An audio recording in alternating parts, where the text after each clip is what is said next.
Hi guys! Good morning! So today, andito ako sa ating plant nursery dito sa Planature by Kate Plant Nursery. So guys, ito pala yung aking isa sa mother tree ng ating giant jujube. So itinanim itong last November sa drum. So ito naman yung aking jujube na 4 years old na. So ganito lang kalaki yung kanyang puno. Ayan. So ito yung galing sa Talisay and then na-transfer dito sa Rosario. So dati, as in walang-wala ito guys na dahon.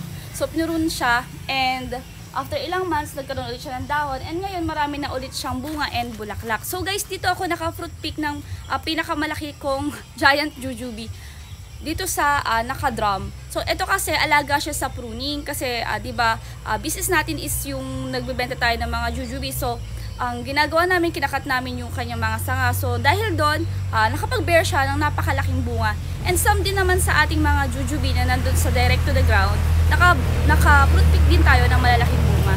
Doon kasi sobrang dami din ng bunga niya, kaya siguro hindi na masyado makalaki yung kanyang mga bunga. So ito kasi, nagtitira lang ako ng pailan-ilan na bunga para mapalaki ko siya. So yun yung sekreto guys ng pagpapalaki ng bunga ng jujube, pagtitrim, and then pagbabawas ng bunga and yung sanga niya, kailangan nyo siyang putulan. Hindi siya maganda na malago. Maganda siya ay nababawasan.